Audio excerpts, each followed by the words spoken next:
Today's episode of This Week in MMO is brought to you by Warby Parker. For free 3-day shipping, just head on over to warbyparker.com/gamebreaker.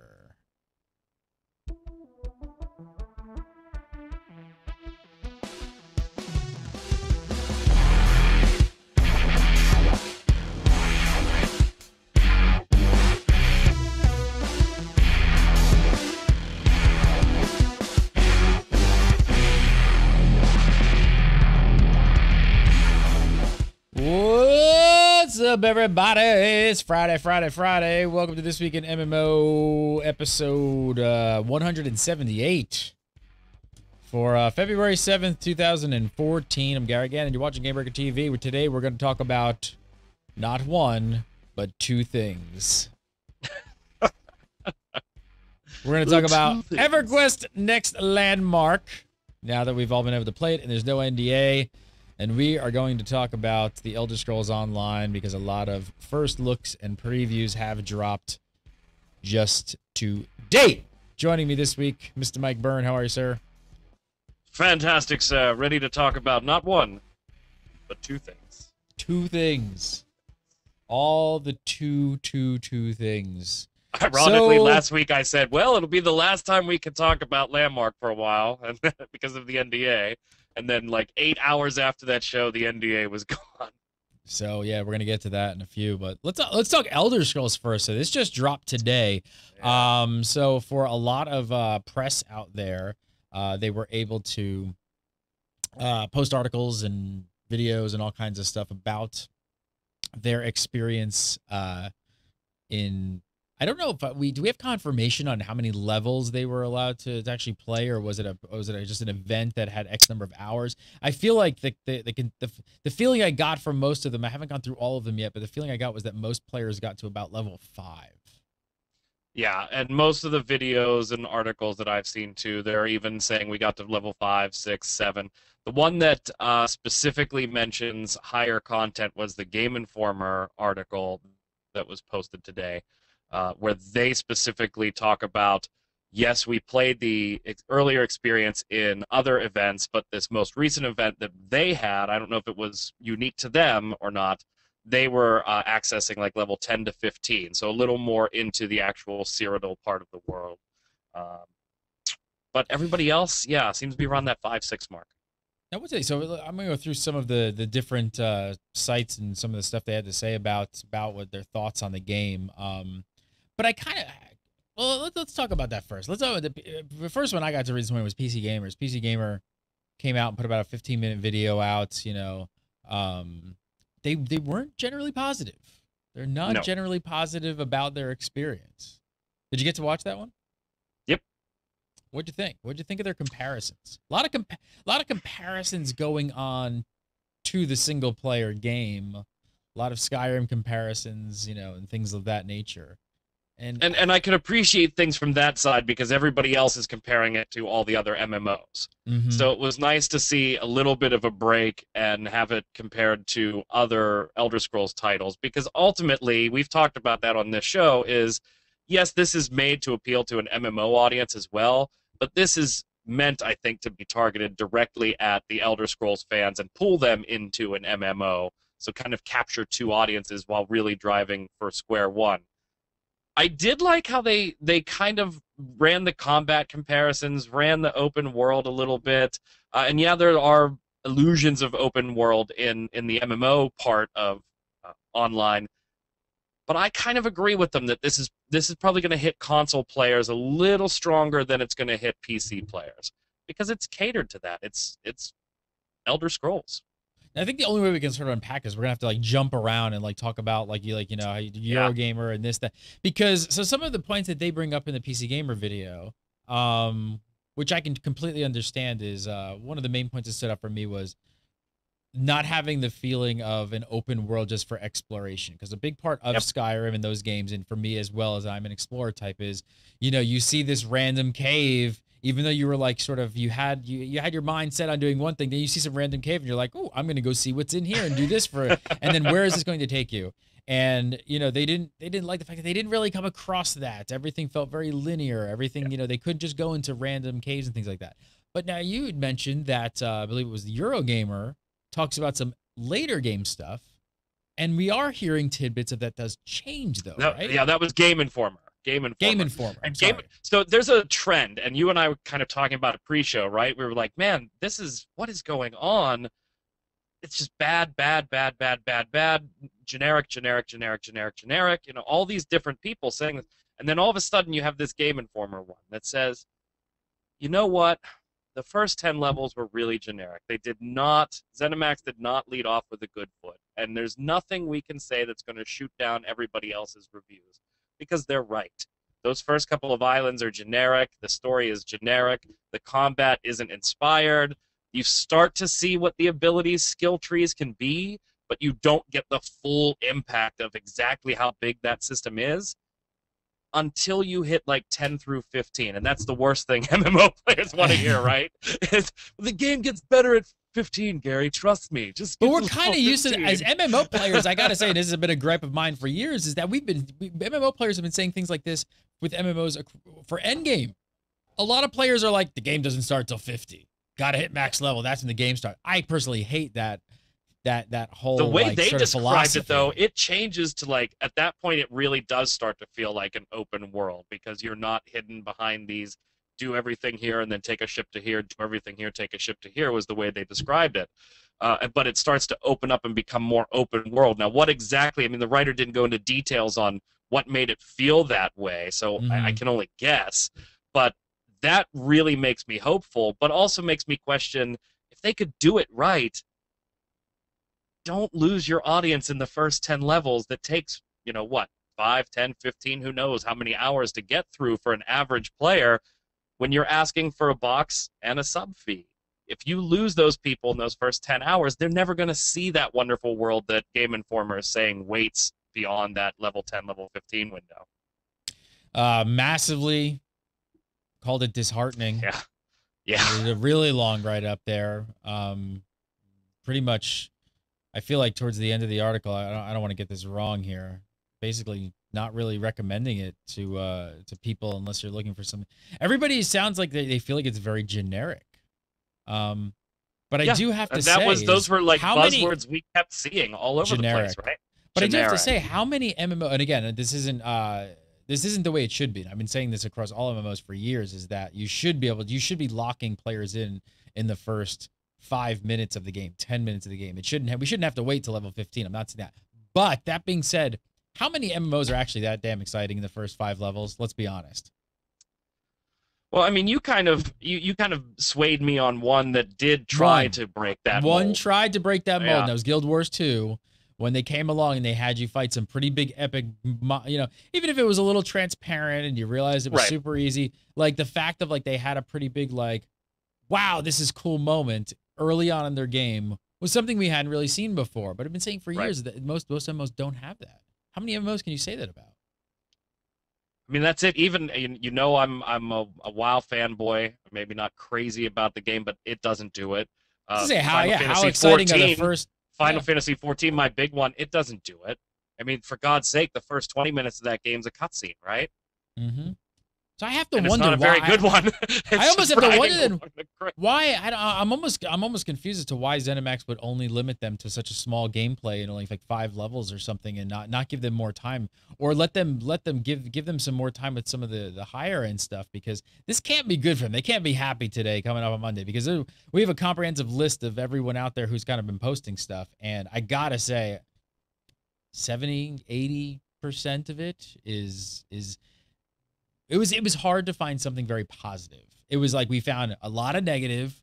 We found some neutral, completely neutral, of just saying like, hey, this is how it works, but we're not saying anything. And then we found IGN talked about how it worked with a controller. They got to actually play with an Xbox controller, which I actually can't wait to do. I want to do that. They talked about with some fiddling. It played really well with a controller. So yeah, they were saying that even Final Fantasy, it has a pretty decent one.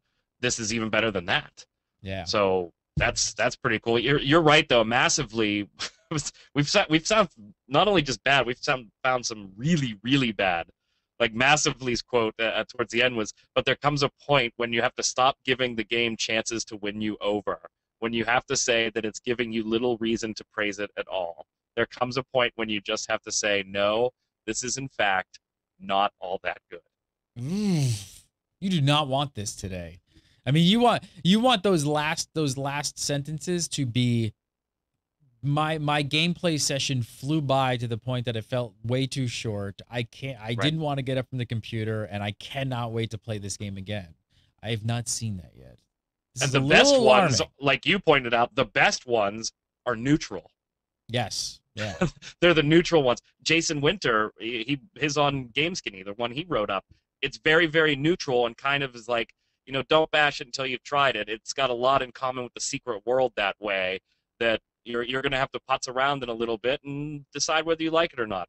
But yeah, it wasn't a glowing review or anything. I mean, and then you have other ones that are signing off saying that unless you're a huge Elder Scrolls fanboy, fangirl, there's not much reason to recommend it to you. So I mean, the big question here is like, and these aren't reviews, but they are reviews. No. Like people won't call them reviews. They're called first impressions, whatever you want to call them, first looks. But let's be honest. It's a review of what they got to experience. It is. And it's got people talking, and not in a very good way today. Like a lot of people are being kind of scared. Why? I don't even know like why you kind of limit this. Or what do you do right now? Like what is, what I would do? Here's what I would do. If I was ZeniMax, I'd probably lift the NDA at this point. I think you have to. I was thinking about that a little earlier, that if you're going to take all this press off, and a lot of the articles that are going up, I shouldn't say a lot of them, they're actually linking to on their own Facebook. So you're encouraging people to now go and read about your game or see videos about your game. They have the Game Informer one up there. They have the MMORPG, not the review, but they have stuff about the Fighters Guild and Mages Guild write-up that they did yesterday, earlier today. So you're encouraging people to find this stuff. Drop the NDA right now and let the floodgates open, so that eventually your Elder Scrolls fans are going to put some good stuff out there. Well, that's my point. Is like let them from a do business, it. The fanboys will come out of the woodwork and start trying to, because we don't really know exactly where some of this is coming from. Like you can sort of feel like, you got the PC gamer guys really, I don't want to say gunning, but making so many comparisons to a single player game. Right, and clearly expecting somehow that it's going to relate very much to single player. You've got MMO players who might be very sort of somewhat stuck in their ways and want what is sort of a very traditional MMO. And when you're doing something maybe a little bit outside of the box, which obviously they are to some extent, maybe that's not such a best thing. But I think it could be one of the best things they do now. Remember, we said last week, and I said I don't think they're going to release the NDA. But I almost think at this point, maybe one of the best things to do, get all the fanboys out there to counterbalance the negativity right now. Yep. Because that and list let, of let all those the people that have participated in your beta longer than maybe the press guy who has been there for 6 hours. I mean, they're admitting, in most of these videos and write-ups, we've played for 5 hours, we've played for 8 hours, we got to level 6, we got to level 7. They're all admitting, rightfully so, they should be, that they're very, very early in the game. Let some of the folks that are further along, that have opened up PvP, that have maybe opened up the first dungeon or two, let those folks that aren't media but love doing their YouTube stuff, let them do it now. This is the time. You need some good lights, and right now, you aren't getting them. Chiram is asking about Chiram is sort of questioning like why we're not talking about it. We were not part of that event, so like I'm not going to break the NDA. I have not been given the go-ahead to talk about it. If ZeniMax wants to send me an email and say, yeah, go for it, speak your mind, I will gladly do so. And if that even happens over the weekend, I'll do another TWIMMO or something. But right now, I'm going to abide by my NDA and not break it. TWIMMO episode 178B. Yes. So we'll just have to hold off a little bit longer. I gotta wonder what the conversations are going on like right now though in the office. Like, are you looking at like you're not happy? You pull together this event, you get all this press here to do this, and then like a good 80% of it is just like is telling you that this is not very exciting. I mean, you got to be looking at yourself going like, what's the problem here? Is it literally that the 1 to 5? Is it the early game? Did we completely just screw up? Do we just not have the right thing here? Like, is this not what people want? I mean, there's got to be so many things going through their minds right now about the development of this game. I can't imagine. That's got to be the big question, right? It's, did we pull a Terra and screw up with our Noob Island stuff, but we're okay for the rest of this? Or did we pull a Final Fantasy 1 and we're in a bad spot right now from top to bottom. I mean, what's your feeling on the that's whole? That's a scary question. And somebody in chat sort of bringing this up, and what's your opinion as an MMO player? And you've played a ton of them. Oh yeah. Do you feel like you can get a sense of what a game in 5 levels? Do you think it's possible? Okay. For me, no. Because I have the same mentality you do, that the first 5 to 10 levels are probably going to suck ass because they're teaching me the game. You know, we're just used to that from the MMO genre. So I don't really put too much stock in the first 5 levels or the first 3 to 5 hours of gameplay. I should. I agree with you, chat. Yes, you have to capture somebody's attention in 3 to 5 hours. But as a longtime MMO player, I tend to give it a little more time than that, personally. But that doesn't make it okay to not be grabbing attention, especially when your game probably only has a target of 50% of an MMO market and 50% of an existing single-player fan base that you're trying to entice into an MMO. You really need to get those folks. For this one, based on everything I've read so far, I'm going to give this one probably till about 15 or 20 before I start really making hardcore decisions about what I like and what I don't like when I'm in-game. And then even then, we talked about how long would you play an MMO on a previous episode. I'm still going to sub for a few months because I want to get in and see the whole thing from top to bottom. But you and I are certainly atypical when it comes to that. We do this stuff for a reason besides just a hobby. Yeah, it's tough to say because I've kind of gone out and said, like, it's unfortunate that you can't make really good decisions based on 5 levels because I feel like you should be able to. I shouldn't have to play 40 hours of a game to then figure out if I like this or not. I should be able to figure it out. You're absolutely right. I agree. Quickly. It needs to punch you in the face, grab you, hold you, and make you want to play more. I'm not saying that it shouldn't. It needs to. But you and I tend to give it more time because we're used to the genre. Man, I'm looking at rock paper shotgun here, and they're quoting. That one was not good. So I figured, why not? He's talking about. He says, while my expectations of Elder Scrolls Online were not enormous, after the disappointing reactions of earlier looks, I like me a bit of soloing MMOing. So solo MMO player, okay. Trunding through quest arcs in that idly satisfying box-ticking way. It recently got me through all of Neverwinter's content. So I figured, why not the same with ESO? He says, well, it's just a bit boring. And there we go. Buzzwords that are recurring over and over and over. Generic, boring, doesn't grab you, not open world, not quite Elder Scrolls. We're seeing that. Is there any aspect of? Let me ask you this though. I'm just trying to. Skyrim, early on, does it like? I mean, I love the open world aspect drew me in, but if you remember, like it just kind of drops you on that road, and you kind of just hunker down that road. It's not incredibly magical. Right from the first start, like your first. Oh, really? Because I kind of disagree. The whole you're about to be killed in the dragon and getting out of the burning town before you get to that road. There's a huge set piece moment before you're dropped on that road. Yeah, I forgot about that moment. That moment does kind of help you. Well, I don't know. What do you make of this though? Where do you think this is gonna go? What does ZeniMax do? Like I said, I think really take the NDA off. Take the NDA off and let everybody talk about it. They have to. That's the only move you make right now. It's the only thing that can help you. It's certainly not going to hurt you any more than the information that's already out there will. What about if the game is really plagued with problems, though? If the game really truly has some issues, do you still launch it, or now do you just kind of go even darker and just go with your standard marketing push, but you kind of like almost keep press out of it? The press thing is not working for them. Yeah, the last thing you do right now is circle the wagons and call for a blackout. That's the last thing you do right now, unless the final decision you come to is we're in a really, really bad spot, guys, and we need to seriously rethink some things. Unless that's the final decision, you do not circle the wagons and shut everything down. Now it's time to say we're happy with what we have. Apparently the press doesn't like the beginning stuff, and maybe we agree with that, maybe we don't, but we know we have a solid product here. let's open the floodgates and get some good out there, because right now it's all bad or neutral at best.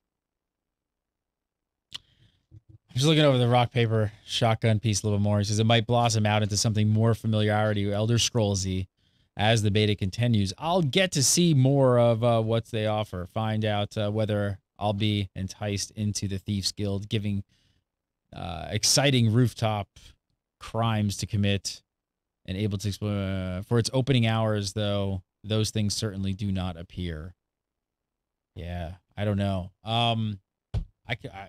If those moments exist, man, I think you do. The other option you do is you get the press back in quick, and you give them level 30s or something, and you say, hey, this is what our mid-range content looks like, or our PvP, or our higher-end content. Like, you need to give them something quick to counterbalance some of this negativity, because it's just it is kind of a sea of negativity right now. I'm struggling to find some really positive. The best I can find is neutral, with references to we really think this will do well for console players, and I mean, it works well with a controller. Is there a possibility here that since they've when the press NDA drops and there's an article that focuses on how good the controller is, you're in trouble. That's not good. I mean, is it possible here that they've tried to make something that speaks to two different crowds, and in doing so, you okay? You okay there? Yeah, I had a really bad cold. I'm all right. I'm crying over Elder Scrolls. Oh, God. I wanted this to be good. Is it possible that they've split the community a bit and they've tried to make something making something that console players will like, and making something that MMO players will like? And now, is there the possibility that it's not necessarily that what they've delivered is necessarily not is bad? It's more of the fact that they've done something a bit different, and traditional gamers on both sides of the fence are kind of, I don't know, I'm kind of fighting for it. I feel like no matter what, if you're a gamer across the board and you're finding things just generic and boring, there's no early way around that. And it's funny that you say that. In Jason's article that he wrote up, he has the quote, "This dual nature," talking about it being both an MMO and an RPG, just like yours, is the biggest strength in the game, but it's also its greatest weakness. Instead of making each side happy, it's highly likely that it will piss each side off, that it's not 100% what they wanted.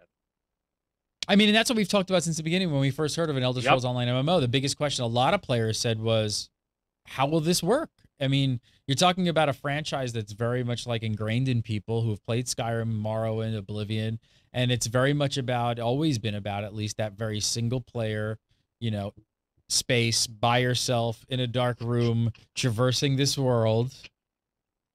Chat is just amazing today. ESO review. The keyboard and mouse really work well together. I can't stop my eye from water. It's okay. It's going to be okay, Vern. It's going to be okay. We'll get through this together. Oh, you were supposed to not suck. You had one job. Don't suck. Now, all right. I'm all right. I've got we need to get it. We need to get on the ZeniMax thing and talk to them, because I need to talk about it, because I've got things I want to say about it, but I can't. I can't. I know you do. Because you and I have spoken about this, and there's some interesting things. There's a lot of interesting things about the game that I don't know. I have more positive things to say than I think anyone else out there right now. I think I would venture a guess that you have more positive things to say than I. And I'm generally... The thing is, I knew that they would piss people off. Like, because if you look at some of the design decisions on a level, it's like you have to do a few things the way they're trying to build a game. Like, they had to make some sort of, I don't want to use the word sacrifices, but they had to make some really hard decisions on both sides of the fence to kind of create what they created. Because if you didn't, you were either making one of two things at that point. You were either making a single-player RPG, or you were making a completely just a standard MMORPG that everybody's been used to a million times. So you're either doing one or the other if you didn't do what they did. So, and there's someone in chat saying that everybody seems to be bandwagoning that it's bad. I wish I could agree with that statement, because then it just, oh, well, unfortunately, all these reviews that we're seeing come out today, really, they hit the internet at almost the exact same time. Because they all got notification of this is the time you're allowed to post your stuff. This is when your press NDA falls. And all of these things went out roughly within the span of an hour or two, all at the same time. So I wish I could agree with bandwagoning, because these were things, I mean, you guys know how this stuff works. If we get the access, we write up our stuff, and we got to hold on to it sometimes until they say tomorrow. Boom, now tomorrow comes, we put it up. So this stuff was ready. It was already mostly put together and ready to go. They just all happen to be saying the same thing. So I wish I could say bandwagoning, but I can't agree this time. Well, it's going on right now. There is a beta test event right as we speak through the entire weekend, trying to, there's lots of people in there. If you didn't get a key, I don't know if they're still available. I know Curse had a ridiculous amount of keys, so you can go over there and get one if you're not in it. Yeah. And try it out for yourself and see what you think. So everybody I know is in it at this point.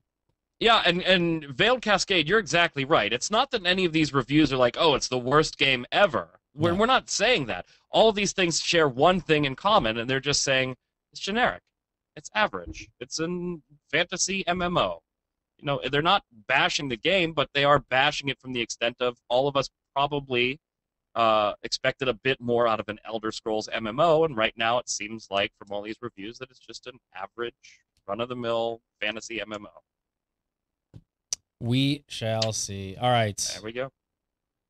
Let's talk a little bit about EverQuest Landmark, but first I want to tell you guys about a brand new sponsor we got on the Game Breaker TV. Super excited to have these guys on. Warby Parker. You may have never heard of them. I didn't before we talked to them, but I'm so glad we did. Eyeglasses. Not something you think of going to the internet when you're purchasing them. It's kind of funny because right over the holiday break, over the Christmas break, I was actually fitted for eyeglasses. I don't have them here. They're at home. But I was fitted for glasses, and I had to go through the whole experience, and I've had perfect vision my entire life. My eyesight went, and I went down to the old lens crafters there and, got the eye exam and the whole thing, and then got all kinds of pushy by a salesperson. I didn't really want to buy a pair of glasses there. I didn't like any of them, and I just wanted to leave with my prescription. It didn't happen. I ended up way, way, way overpaying for a pair of reading glasses, which I'm not happy with. Along comes Warby Parker, a company who is literally changing how we buy glasses. Go to the internet. It's amazing. It's just Burn. You did this as well. You did this. You went through this whole thing. I did. It's great. So what you do is you go to their website. It's warbyparker.com. You're going to want to go to warbyparker.com/gamebreaker. I'll tell you a little bit in a minute about why you want to go to that URL. Make sure you put the /gamebreaker on there, though. And you go over and you check it out. They got men's and women's sunglasses and regular glasses, prescription glasses. And there's all kinds of different shapes and really cool designs, different ones in colors, tortoise, black, some cool funky ones as well. You pick out 5 pair. You pick out 5 pair of glasses that you think are going to look good on you. And if you want to test that out, they even have a way you take a picture with your webcam on screen, and then you can try virtually all the different pairs of glasses on screen to see what you're going to look like in them. I did it before I picked my 5. Gary, Chad is already questioning this. They say I would never buy eyeglasses over the internet because you have to wear them first before you buy glasses. All right, I'm not done. I agree. So you pick out 5 pair of glasses online. You give them your address. In a few days, guess what comes in the mail? This box with the 5 pair of glasses that you picked out. Not prescriptions. They're all clear lenses. This is the home try-on kit. You then get to sit at home and try on all the different pairs of glasses that you think you might like. See what they look like. Wear them for hours at a time. Just kind of keep them on. Do computer work, whatever. They don't charge. They ship them to you for free. It includes a shipping return receipt to ship this box back to them, so you don't have to pay for the shipping back. Nothing. They ask for a credit card. They charge you like 90 cents to make sure that you're not a stolen credit card, and then they return your money as well. You pick out the glasses you like. You go back online. You say, I want this pair. You give them your prescription, which like most people know their prescription. 3 days later, you've got prescription glasses. And not only that, almost all of their glasses start at $95. Not for the frames alone. That is for the frames and your prescription lenses. $95. That's insane. I spent like $400 on my glasses at Lens Crafters, and they're crap. They're complete crap. It's like, and I got none of the coatings, none of that. These have all the coatings, all the things. You can check it out all online. Check it all online. But you send this box back to them.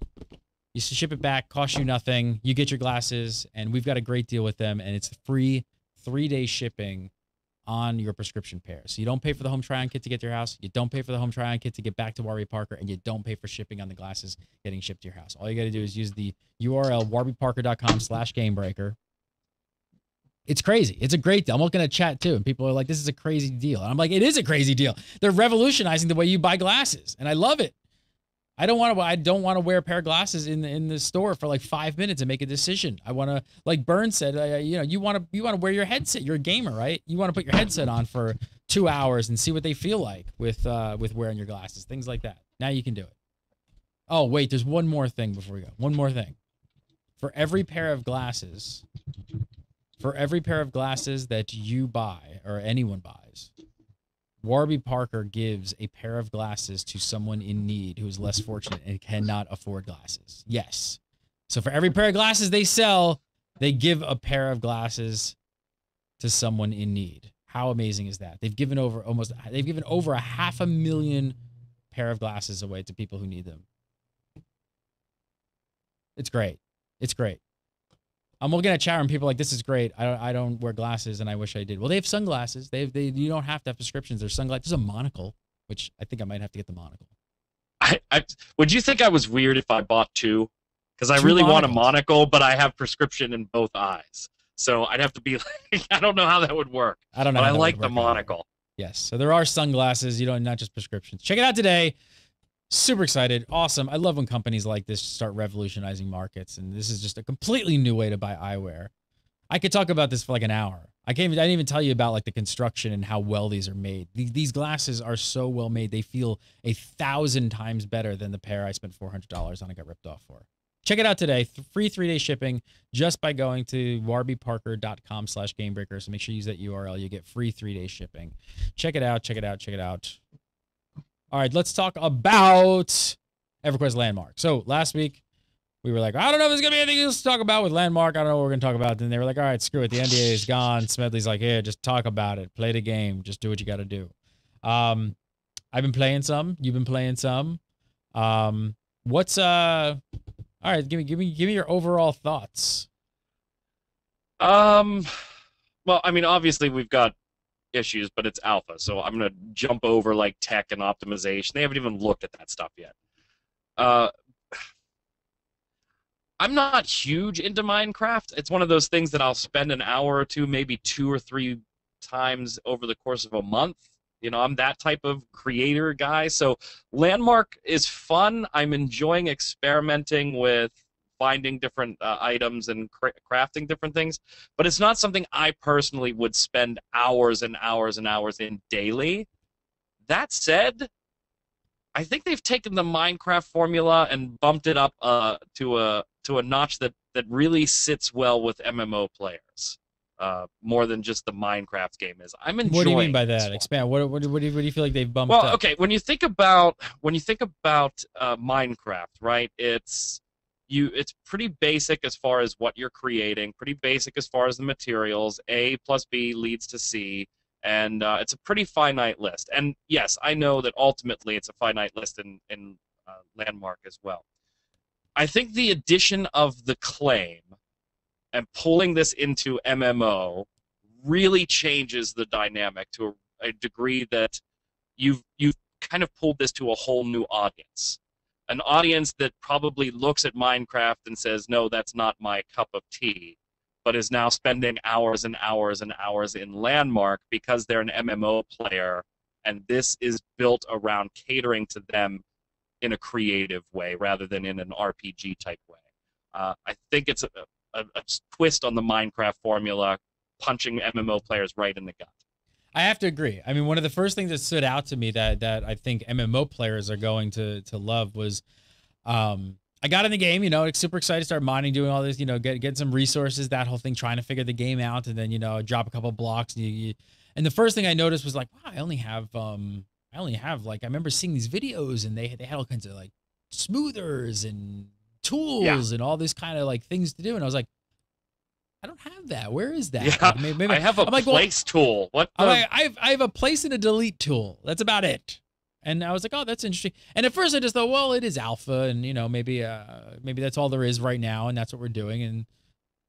And then I went by somebody. I saw somebody on a stream or something, and all of a sudden, first I saw somebody with like a grapple hook, and then I was like, what? Whoa, right? What is that? So then I started doing some research, looking into it, and I found that you actually have to craft your different tools. Like you have to craft your tools and kind of get resources. I'm like, wow, that's really so. Even right off the bat, that whole aspect of having to not only collect the resources, build things, but even just to kind of create more intricate, cool things, you have to start crafting that stuff. Yeah, it's crafting with progression. Is a nice way to put that one. It's crafting with progression. You know what's crazy about this game too is that. Are you a big crafter in MMOs in general? In like an MMORPG, yes. Okay, you are. But on the flip side, like I said, I'm not a big Minecraft guy. Chat wants to know that they know my kids are all about Minecraft. I haven't let them play Landmark yet. Daddy needed to get in there and work with it a little bit for this stuff before Make sure that. It was but I am going to give them them time to play it because I do want to see what my oldest boy's 12 and his younger brother's 10, and they're all about Minecraft, and this is on steroids. They're gonna love it. So I do want to get their opinion, but not yet. But so yeah, back to MMORPGs. No, yes, it's kind of interesting with you having there. kids though. Like, do you think your kids are definitely gonna like take to it? Do you think they're looking for the next level of Minecraft? The more and more that I play it, yeah.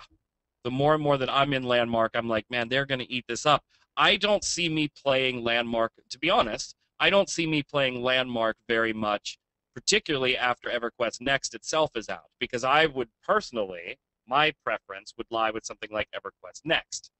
However, my kids, I'm going to let them just build the hell out of shit, and if they build something cool, I'll be happy to sell it. Daddy's going to be selling that on that Sony market, making a couple of ducats. Like, come on, kids, get to it. Burns got like a sweatshop of like virtual items in his house. Just multiple monitors set up. Work. Get building. You're not going to get any dinner if you don't finish that building.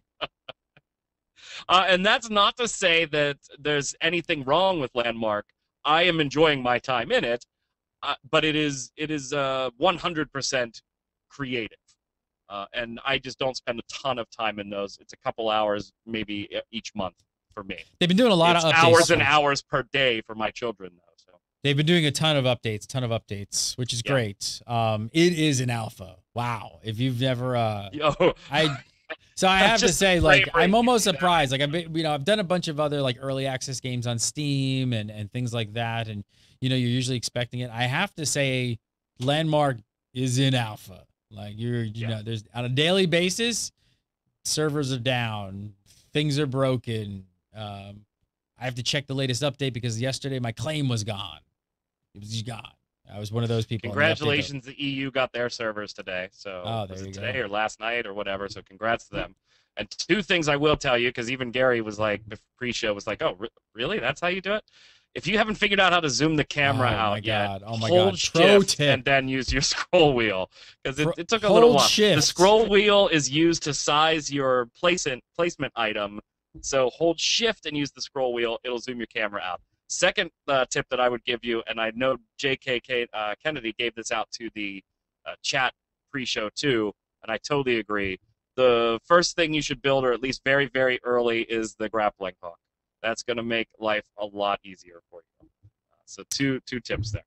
2 pro tips. Shift, definitely a pro tip. Thank you. Oh, the EU servers are broken. They didn't make it up. Oh, that's what else is new? It's an alpha. It's a serious alpha. So, I think we mentioned this last week. A couple good things though. If you're interested in it, be prepared that it's an alpha.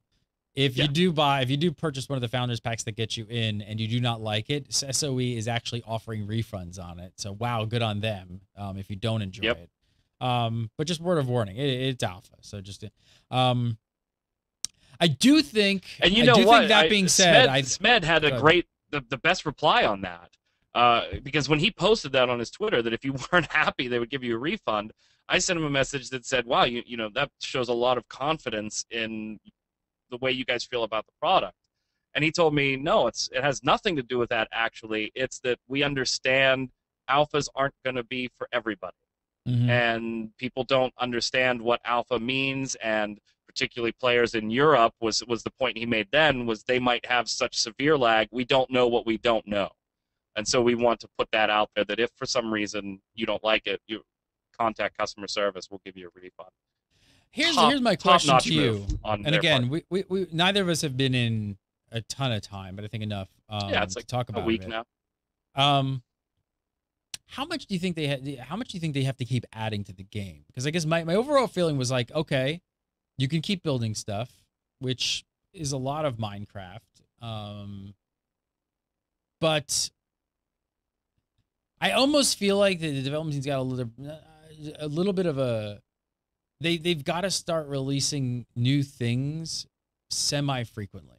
Like the cadence of new stuff coming in patches is going to have to be at a decent clip to keep people going. Like at its current state, and they're trying to get so much stuff nailed down with tech and stuff like that, and it's all understandably so. But in its current state, with the amount of crafting it has and the gathering, do you see players really taking to it and just living in this world for weeks or months at a time if it's the way it is? With because right now we have no animals, no NPCs, none of that. It's no combat or anything like that. No combat. You have rock, you have mineral node, and you have trees, and you have your claim. And basically you can dig, cut trees, and build some stuff, which is very cool. I'll tell you what, though. I'm going to go with yes. There's still the potential to grab people and hold them for a while here.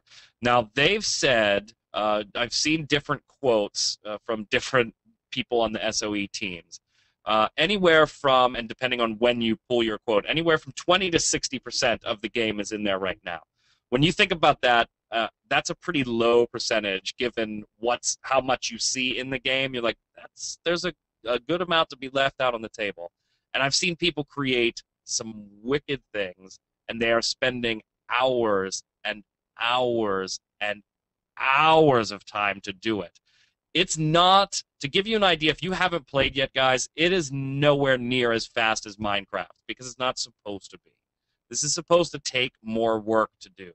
Just to gather up enough stone to start placing blocks, not even the biggest blocks, not even the biggest ones. But you're now touching on to do this. But you're now touching on why some of that stuff could start feeling very tedious without other things to do. You're exactly right. That's one of the things that immediately I was like, this definitely isn't the game for me, because I'm not into creation all that much. It's a hobby every once in a while type thing.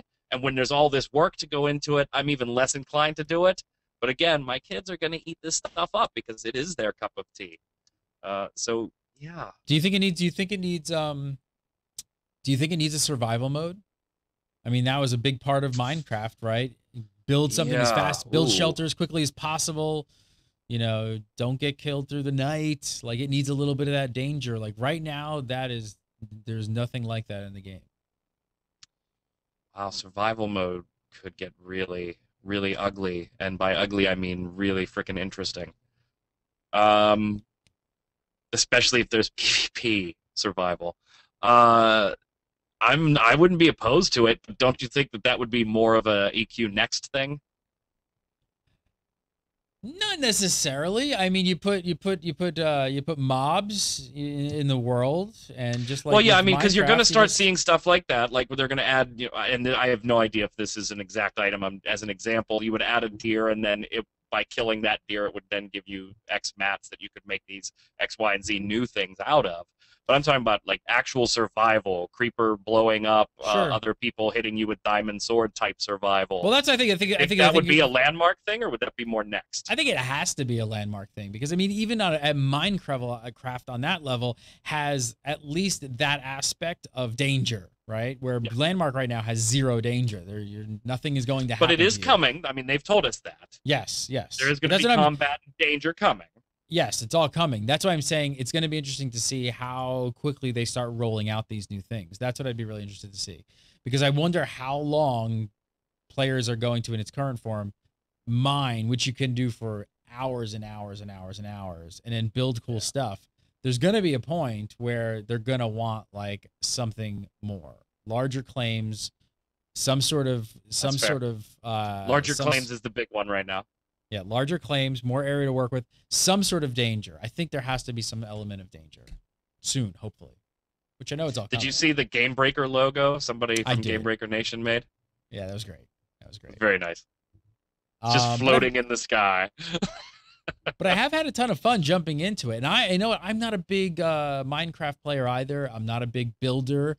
I definitely had more fun in this than I've actually had in Minecraft.